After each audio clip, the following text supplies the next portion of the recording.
Welcome to the latest episode of MQ Open Mind. Craig and I are absolutely delighted today. We're joined by a really fascinating guest, Dr. Ben Alderson-Day. And Ben is an associate professor in psychology at Durham University. So welcome to the podcast, Ben, and thanks for agreeing to do it.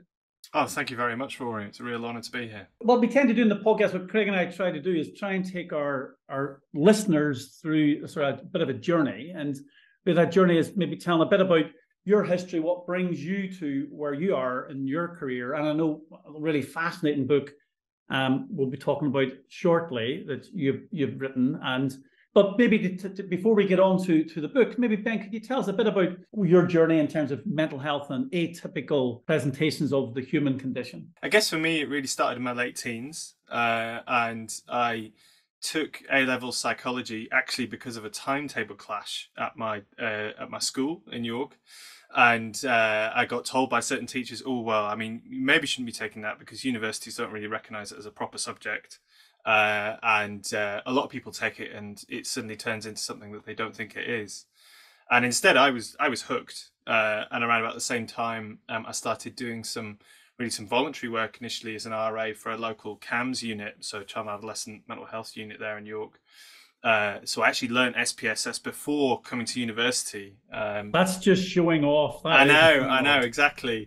And, you know, there's a few glory years when it was still relevant, and now I'm still trying to kind of catch up with all the other things we're supposed to be able to do. But anyway, so yeah, it really started there with an interest particularly in the more clinical side of things, and really the different ways in which the mind can develop. So I was simultaneously interested in questions around autism and people like Peter Hobson. I really liked his work on intersubjectivity and autism.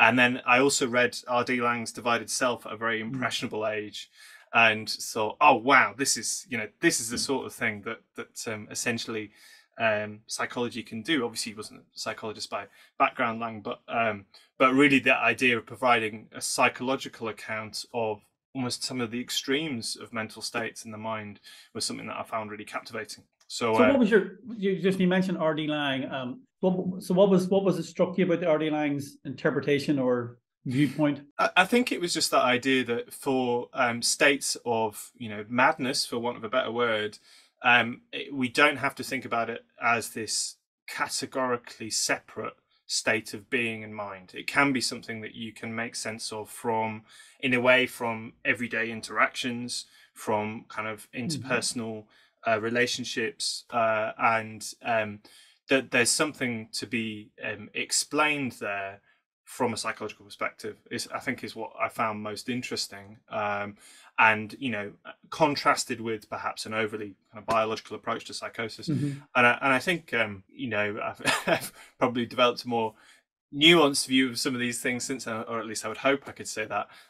But certainly that idea, kind of setting up that dialectic of there's more than one way to explain these sorts of states, even very extreme states, was something that I just found absolutely fascinating at the time, and thought that this is what I want to do. Yeah, no, because I always think it's fascinating, using fascinating there, but there's so many people on the podcast. There's always somebody who, for good or for ill, either inspires or challenges us, and it's interesting how that still stays with us often throughout our career, even though some of those views may no longer be in vogue, shall we say. But it's just the challenge. I think it's really important to challenge us. So then your undergraduate work through to then your PhD work then. So what was the PhD was, where was it? It was in one of the greatest countries in the world, I think. It was in Scotland. Scotland. Yeah. Okay, so it was in Edinburgh. You did your PhD in Edinburgh then. So tell us a bit about that. That's right. So I did undergrad, masters, and PhD in Edinburgh. So I did a philosophy and psychology degree initially, joint honours one there, and then did a master's by research and a PhD. And that was all kind of, particularly at postgrad level, was more geared towards questions around autism. I just happened to I did an autism project as an undergrad dissertation with a great researcher called Maggie McGonigal-Chalmers, and got really interested in questions around executive function and the interaction of language and cognition. So what role does language play in how we go about solving problems, how we kind of what's sometimes called kind of higher order or abstract kind of modes of thinking. And really Edinburgh still, but particularly at the time, very, very based in cognitive neuropsychology. So you've got a really good grounding in experimental design and thinking about, how do you contrast different cognitive processes. And I was doing all this while thinking, well, I'm going to try and gather experience to eventually one day apply for clinical. And I haven't quite got around to that bit yet, but I did end up doing a PhD, and before you know it, you become an academic researcher instead. So, but yeah, so that was kind of my trajectory through that. Always came in the back of my mind, keeping an eye on some of the more kind of adult mental health and psychosis related questions as well. So when with your PhD, or sorry, in your master's and PhD, were they both really related projects?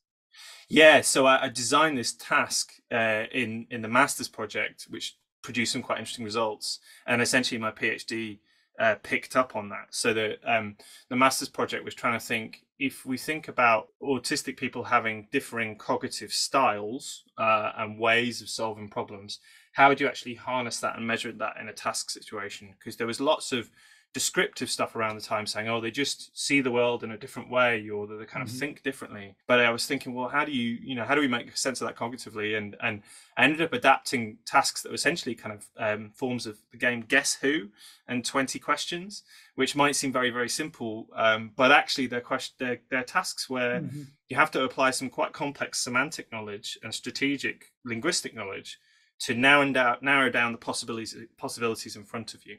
And you can do things like you can manage the memory load, because you can knock down all the things on all that sort of stuff. Of course. So you can use it as this, particularly working with children and young people, you can use it as an accessible task, or actually you can do some quite fine-tuned cognitive experiments with it. So I became the world expert in Guess Who for a few years. And playing that with kids who at the time would have had an autism diagnosis or a Asperger diagnosis. This was all pre-2013. Yeah. I also did some side projects and working with deaf children and adults, because I was really interested in what contribution does having a kind of different path through life for language development and communicative development. What's that contributing to how do we use language in these contexts as well? So it was a pretty kind of broad PhD, even if it ended up on quite a specific focus, really. But so it's really fascinating. So did it have a mental health angle at that stage, or was it more a sort of basic science trying to understand the cognitions and the social communication element, or were you linking that at that stage to mental health outcomes? I wasn't, and in part that was because Edinburgh at the time didn't have a strong within the kind of the academic department. It didn't do lots of mental health related stuff. There's one or two people who did a few things, but there wasn't loads of opportunity to do that then. But I was beginning to get really interested in questions around inner speech and kind of inner monologue, and through that started to get in touch with a few different people at Durham University, including David Williams, who was working on autism, and Charles Fernyhough, who was working on inner speech and thinking about applying it to questions around schizophrenia and psychosis. So that's basically how I ended up at Durham. That was my next question. I'm trying to how that link happened then. Okay, so then you went straight from the PhD, was it straight from PhD to Durham then? It was the day after the Viva. I had to go straight to Durham and start my next job. And I actually missed the train because I was in the pub too long in Edinburgh and had to get the megabus home. So it was an inauspicious start. But well, at least the megabus is cheap. So that's true. That's true. To keep in mind. So I remember then, so you went to Durham, that was 2012, is that right? That's right, yeah. And then so you did 10 years then working on so were you employed on the voice project at that stage? That's right, yeah. So it just started. So I was employed as the first psychology postdoc on that project, and it initially had 3 years of funding from the Wellcome Trust. So this was a project that tried to explore the experience of hearing voices from many different perspectives. So, from a psychiatric or medical perspective, we might call them auditory verbal hallucinations. But, if you look kind of from a cultural perspective or historical perspective, this is an experience which can be interpreted in many different ways. And that means it's a topic that's ripe for kind of interdisciplinary exploration.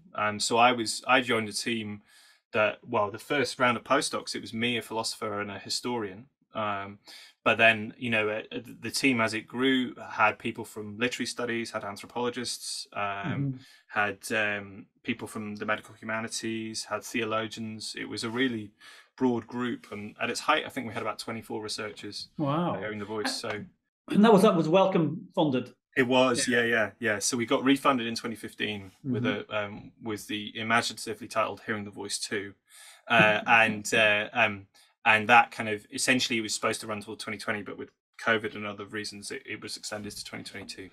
So what were the aims of that? Was it to it's pretty innovative to bring together, obviously, that cross or interdisciplinary approach. So if somebody met you in a coffee shop and said, "Oh, I spent 10 years working on hearing the voice," what do we know now that we didn't know then? And also, what does it mean to hear voices? Well, to take the latter question first, to hear voices in the absence of another speaker, for some people, is a very distressing experience. It can be something that's really startling, disorienting.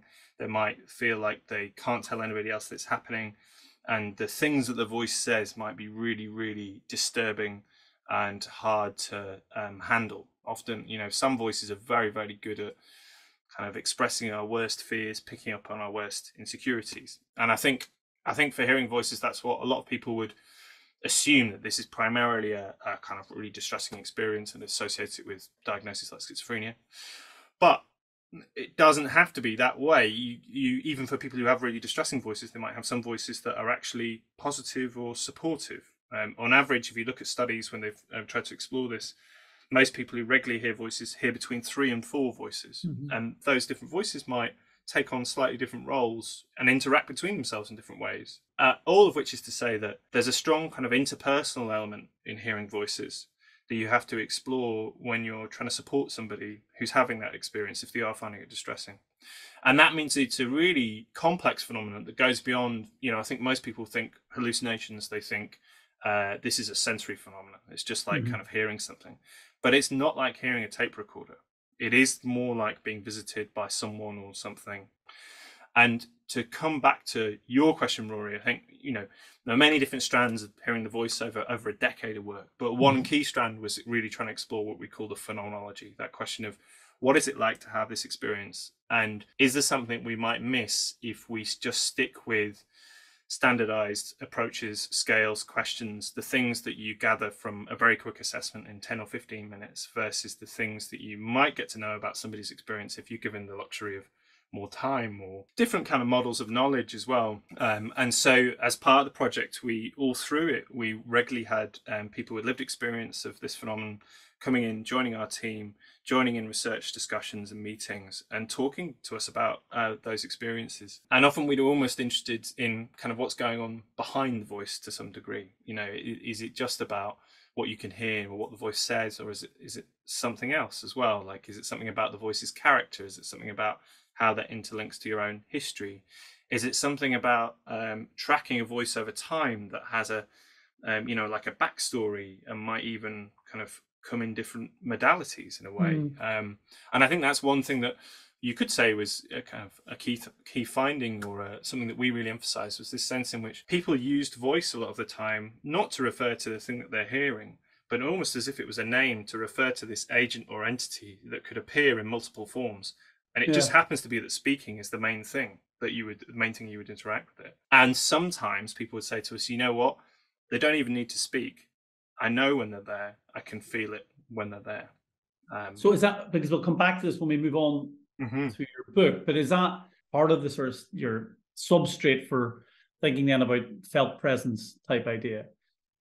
So one of the things that strike me, I assume, or the question I suppose is, with the interdisciplinary approach, did you look beyond, because the descriptions you just gave there were looking at hearing voices in the context of mental health phenomena. So did you look beyond that in non-clinical settings and historically, because you mentioned the historical perspective? I just suppose I'm just curious to know because we in modern day, so to speak, have one particular interpretation of voices, and for many people they're frightening.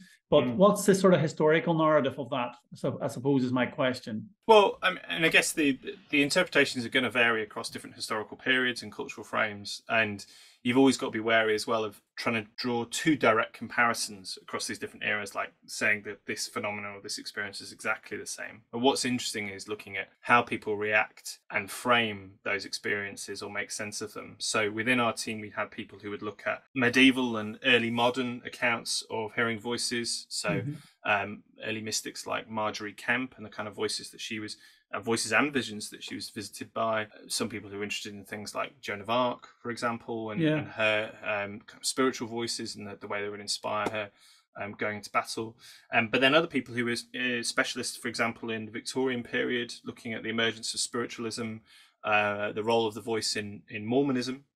So, there's very specific emphasis in Mormon thinking about the direct voice of God giving you very specific instructions, and those being things that you have to follow. So Adam Powell within our team, for example, is a religious studies scholar who specialized in all that.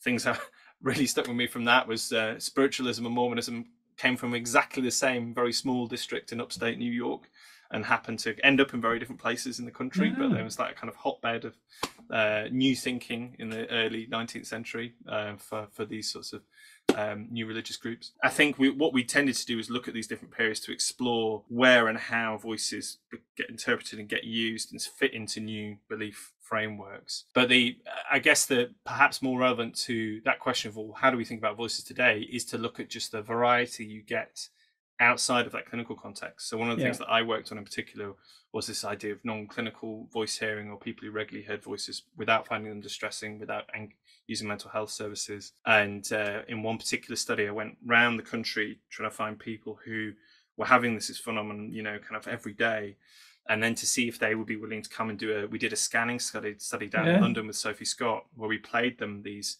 strange illusory sounds called sine wave speech. And we didn't tell them what they were supposed to be looking for. We told them this was a particular experiment about attention when they're in the scanner. And the interesting thing about these sounds is you can't usually understand them unless you've already been told that it's speech, or even played some of the examples of the actual things to listen out for.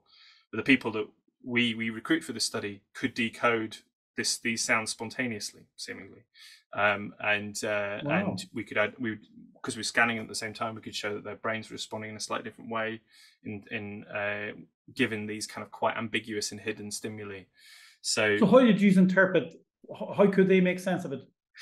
Well, I guess that these stimuli are kind of classic stimuli that we'd think about in terms of top-down perception. They rely on that extra bit of top-down knowledge to decode the puzzle or decode the pattern. And if you look at more contemporary ideas around predictive coding or predictive processing that are very in vogue at the moment, that's all about that top-down element actually driving a lot of our perception, unless we get enough evidence that we need to kind of row back on it and gather something new. So one theory is that for people who are regularly having unusual experiences, or what we can consider hallucinations, their seesaw is a bit more tipped towards the top down, which means given certain ambiguous situations, they're going to be quicker to draw upon this prior knowledge, this top-down knowledge. And there's evidence of that in the visual and auditory domain in psychosis. There's evidence of that in Parkinson's as well, for the kind of hallucinations that occur in Parkinson's. So it's an interesting idea that actually, if you put people in the right situation, you can start to see these sorts of top-down effects appear for people who are much more susceptible to unusual experiences. Somebody in the street asks, so, well, what's the function of hearing voices? And I know there's no one answer, of course, but what would you say? Well, what is it? Because they're obviously functional. So what's the function of them? From an evolutionary perspective, then, how did they evolve?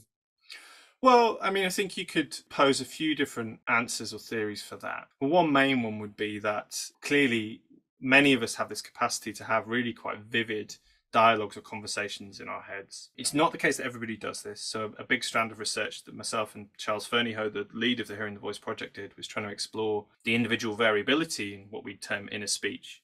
And some people really endorse having these elaborate dialogues and conversations, and other people don't. And one of the kind of really classic or dominant theory of where hearing voices comes from through the 90s and 2000s, was usually attributed to Chris Frith, was that what we do is we monitor our own inner speech, and this can break down sometimes. So it's possible that people who are hearing voices are actually not recognizing their own inner speech. Now, that theory has its pros and cons, but it's a very influential theory. But if we go back to that sense of inner speech containing dialogues, containing really complex interactions potentially, And one idea is that that's essentially an evolutionary byproduct of our capacity to plan in our heads for speech processes, and the ways in which it seems like certain aspects of speech imagery are part of the speech motor process. Essentially, they're kind of byproducts of the way we get our speech muscles ready to say the right things at the right times.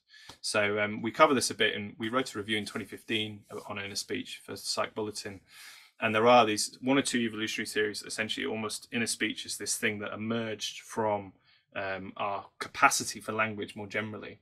And then it's possible that that has gone in many different unusual directions as well. I was thinking with the inner speech, because I know with like some like cultures, I guess what we would probably call like hallucinations and stuff is attributed to different things. Because I know like my older generation of my family would to say something like I was going to do something, but I had a thought, like it's like God was telling me to do something else. Would that be part of that inner speech? It could be. I mean, I'd stop short of suggesting that we should interpret it that way, because obviously saying it's inner speech would be our own cultural interpretation, and it would be setting up a kind of hierarchy of knowledge there. So sometimes when people talk about the voice of God speaking to them, they would distinguish that from, say, their own thoughts or their own inner speech, because they would say, look, it's got this distinct feeling of knowledge that I couldn't have, or it's coming from this entity that somehow goes beyond them. They wouldn't necessarily have to say, oh, I definitely know it sounds like God, or it's got God's voice, but they might have this slightly unknowable sense of this is something that goes beyond me, and a knowledge or an entity that goes beyond me. And Tanya Lerman, a cultural anthropologist at Stanford, who we've done a bit of work with in the past, has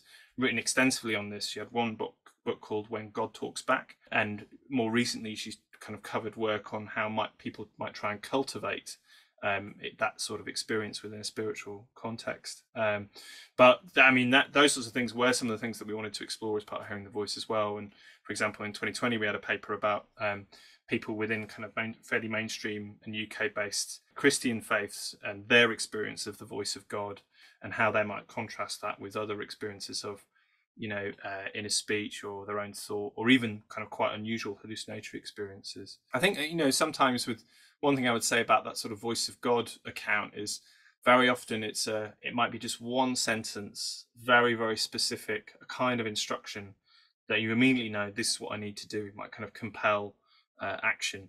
And that might be quite different from some of the kind of running commentary stuff you get in some of the more distressing voices that people describe, for example, in psychosis, where it's like somebody in your ear or somebody in your shoulder over and over again, as opposed to, often something spiritually significant. It's, it's a mic drop. It's a bam.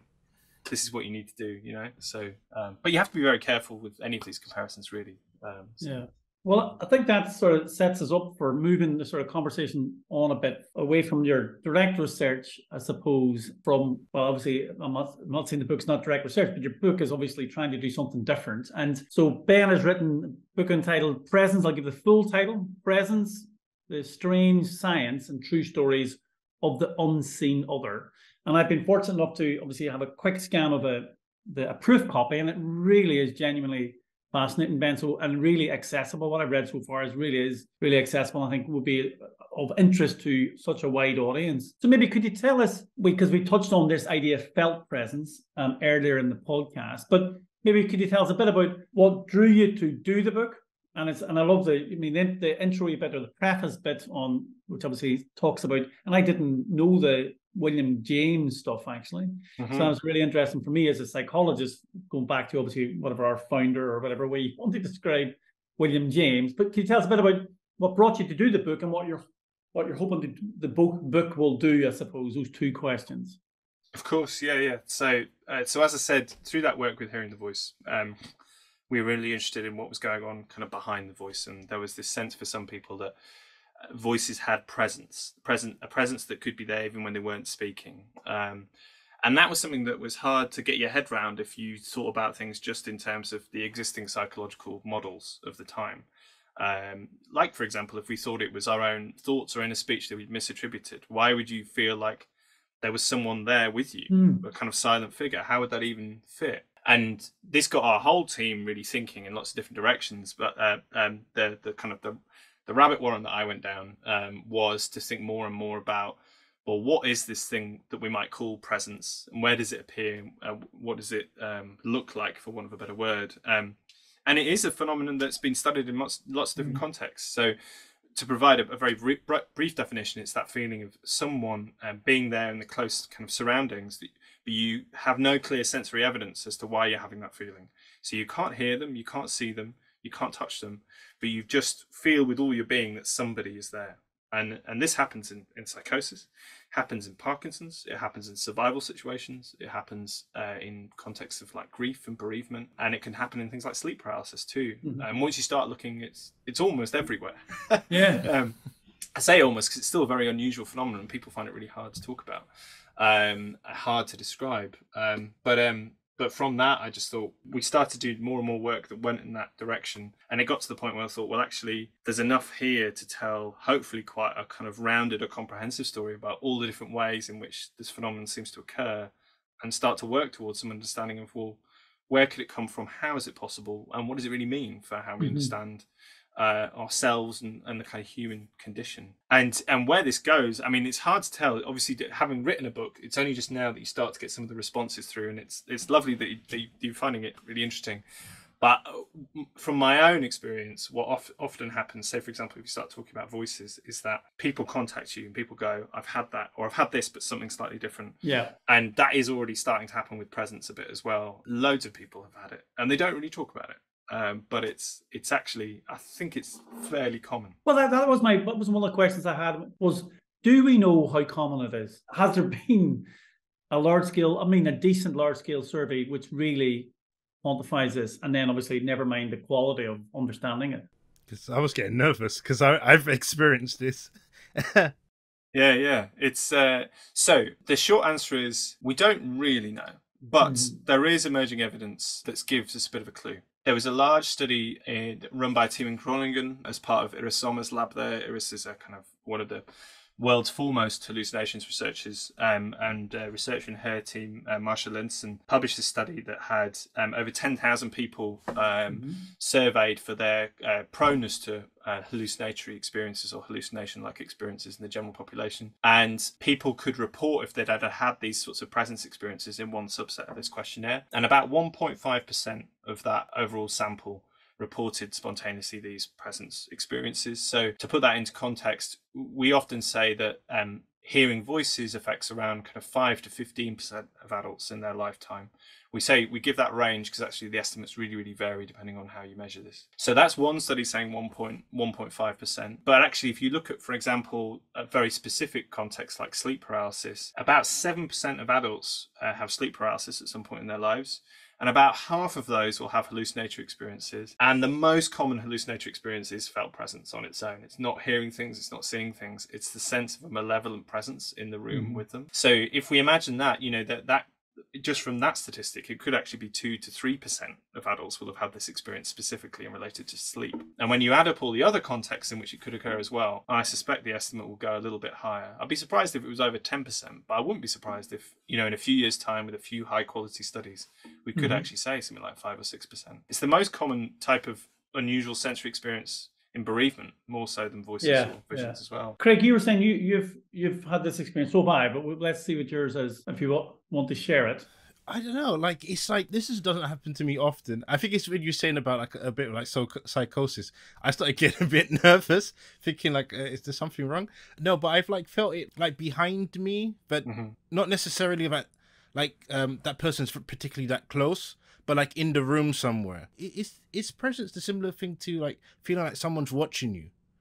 And then you turn around and it's like, oh, actually, there's nothing going on. That's a good question. A lot of people feel like there's similarities between the two phenomena. Strictly, they're separate. And I would say that for quite a few people who've have feelings of presence, they might also describe the feeling of being watched.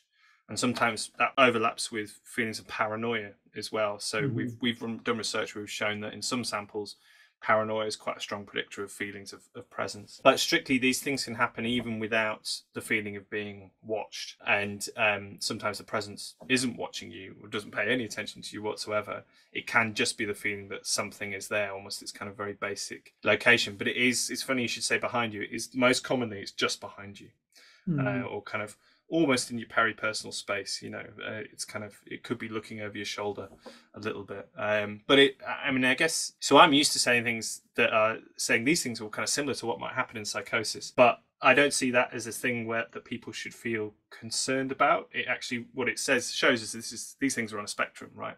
And they can happen in many, many different ways. And they might all be united by similar mechanisms or similar functions, but it's often other things making the difference as to whether it's something that's problematic. Some presences just feel really malevolent.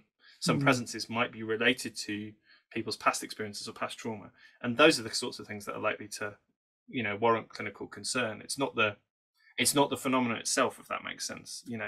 Unusual things happen all the time to people. I suppose, because that's the question I was going to ask was, to what extent is this related, or can it be related to trauma independently of mental health problems? I'm just thinking that the ones I've had when it's happened to me were associated with two bereavements. When my father died, when I was in my early 20s, and I remember then it was linked to sleep paralysis, though. And I also had, but the one, and then when another close friend died by suicide, I also had these experiences. And I can understand those in a way, because in my head, the way I'd made sense of them was both of those people were trying to tell me they were okay, and for me not to be worried. But the odd one was when I was at university in Belfast, at Queen's in Belfast. And the reason for highlighting that, because I'll come back to that in a second, is I used to, in first year in halls, I used to have this sleep paralysis dream where this woman was coming into my room. And it wasn't in any way, that sounds worse than what it meant. It wasn't like that at all. But it was quite, I was quite frightened by it. It really frightened me. So I could never make sense of that one. And so I'd be interested in your view of that, Ben, because then many years later, I've just listened to a podcast. There's a podcast, I can't remember what it's called. It's on the BBC, or it's on Sounds. And Uncanny? Uncanny. Yeah, Danny Robbins. Uncanny. It was a different halls of residence. Yeah. But the guy talks about, there's several people talk about the felt presence there and the malevolent stuff. So that's why. So I'm just curious in what, so again, I always try and find what's the function of these things. And yeah. So I want you to explain my first year at university, please. So first of all, sleep paralysis is really common among students. So you see some papers where they go, it could happen to up to 1/3 of adults, and usually it's student samples. You get that as high rates because you're much more likely to get paralysis if you've got disruptions to your own sleep, if you're burning the candle at both ends, if you're indulging in certain substances. I don't want to cast any aspersions here, Rory, but it happens a lot to young people and a lot to students. The thing with sleep paralysis is that the presences that occur there, it's almost like a crossroads for 2 or 3 different theories, and provides a really good place to think about, try and tease apart, well, what's really going on here? And some people say, well, you're waking up, you're paralyzed, you must be frightened of being paralyzed.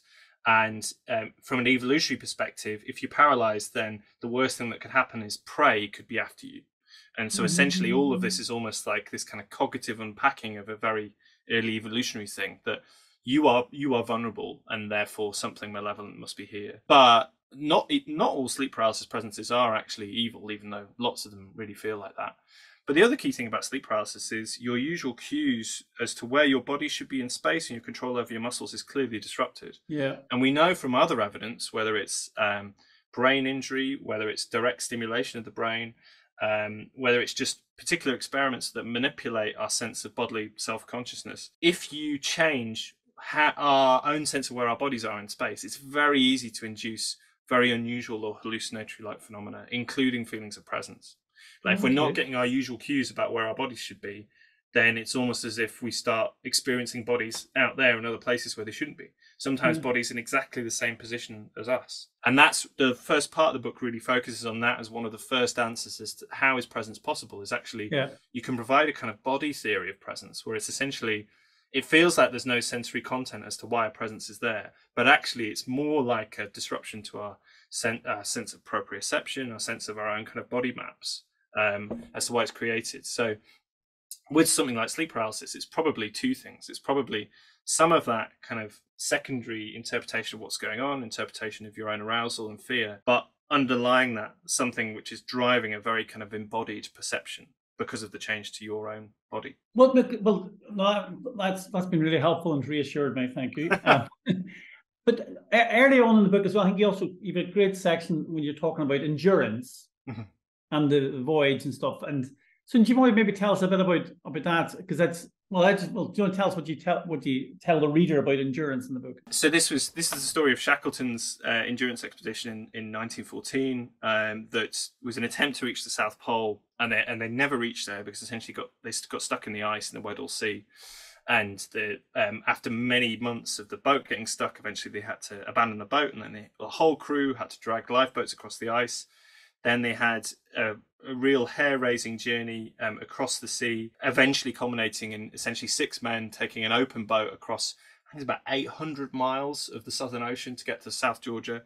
And then to cap it all at the end of it, Shackleton and two of the men of his crew, Frank Worsley and Tom Crean, have to cover the middle of South Georgia Island to get to Stromness, the whaling station, because the rest of the crew are kind of dotted behind them, and they'll die essentially if they get no help to them. So they have to trek across this island. It takes 36 hours. They've barely got anything. They've got an ice axe and they've got some rope, and that's it. But they make it. Somehow they make it, and just as they make it, a massive storm rolls in. So it literally would have been, if they'd taken like half an hour longer, they would have died, and probably the rest of the crew would have died as well.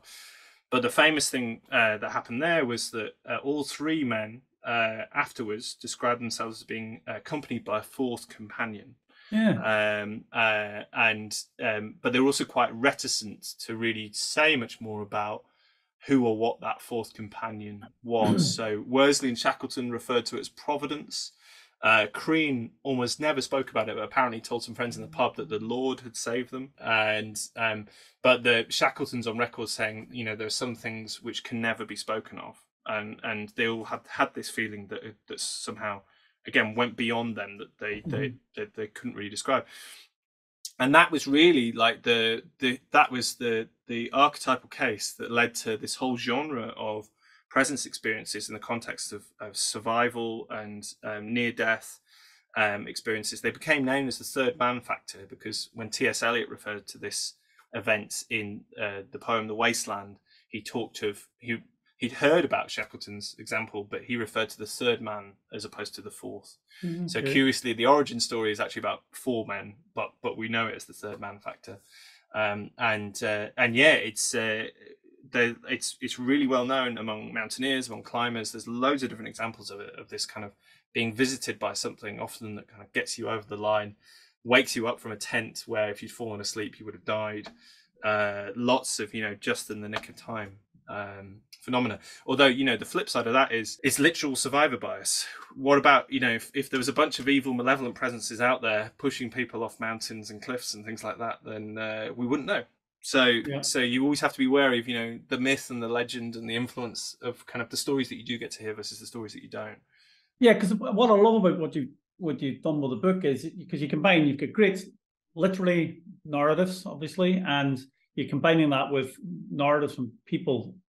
Like as well, I think I remember seeing somebody from Glasgow University, a student from Glasgow University, I think, is one of his story, one of the narratives, but also bringing it with the science. And obviously you draw on the neuroscience stuff and the limbic system and feedback loops and so on. So I really encourage anybody who's really interested in this. I think it's fascinating how, I just love how what just bringing together that genuine interdisciplinarity in a way, which is this, it's not a universal phenomenon, but we're talking about percentages or frequencies, pretty common phenomenon. So then just to try and bring the discussion about the book to a close, and then we've a couple of last questions for you, Ben.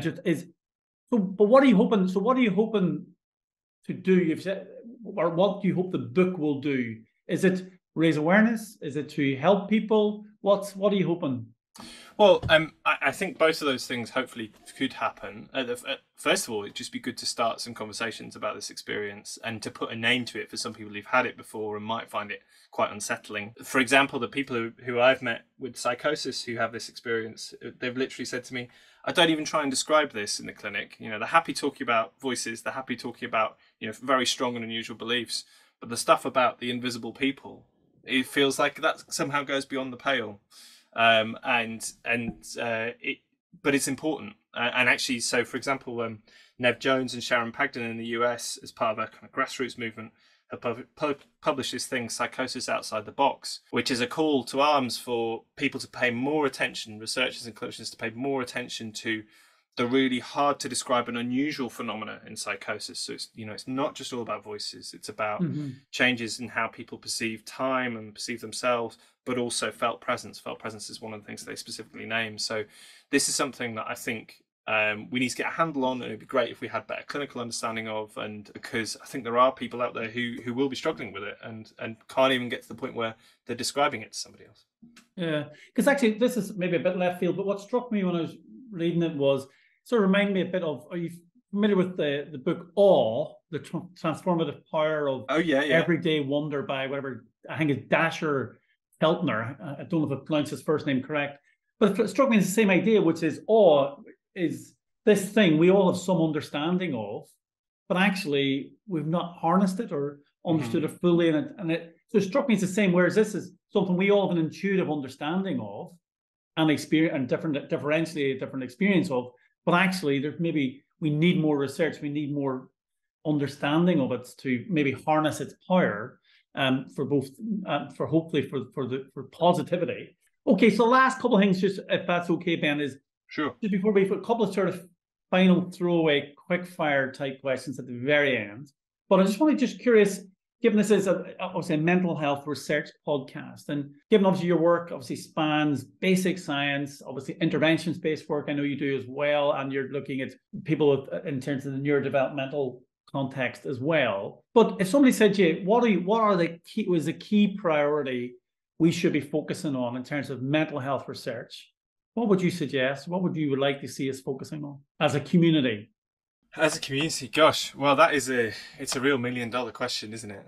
I think from a basic science perspective, there's still fundamentally this question of, what is psychosis? Not from a definitional level, but for, why would our minds have this sort of response or reaction in the direction of the senses or our beliefs that would lead to these extreme states? Because psychosis is something that happens all around us, through many, many different conditions as well, can lead to those states of like losing grip of reality. But I think in terms of, to step away from the basic science, really the kind of the focus for research also needs to be on how can we take into account a plurality of ideas and interpretations about these experiences? How can we draw upon the power of lived experience in an equitable way to really enhance our understanding of that phenomena? And I think we still have, in large part, a system of research and of commissioning and of treatment development which is still fairly top down, and isn't great at harnessing that kind of wisdom and that power. So I think that's the big challenge. So I'm aware that I've given you two answers there. Well, basic science and more of a policy answer. But I think I think that's where the field's gonna need to go, really. And there are some steps towards it, but it's hard to do. So yeah. No, great. Well, so just the two quick fires in, and then we'll let you go, Ben, is reflecting on what you know now over some years later. What advice would you give your 16-year-old self? I know it's a bit unfair throwing that out. Well, other than definitely take the psychology A level, I think probably and personally it would be something about you're not necessarily in control all the time of your own mental experience, and so try and be ready for that too. Yeah, I think that's I don't think we've had anything like that, actually. I think it's a really important one. And then the last one then, Ben, is if you had the option of having a coffee or dinner with two people, either living or dead, for a really fascinating conversation, can you think who would be top of your list? Oh, well, I guess it would have to be Lang. Well, we started with Lang, didn't we? Yeah. We started with Lang. And we come full circle, yeah. I mean, it might be, I don't know if he'd want to go for a coffee, but and it might get a bit hairy, but I think that'd be a pretty interesting conversation. Yeah. Okay, great. Anybody else? Do you want to come? Yeah. Well, I mean, lots of different heroes really for this sort of research, and I've had the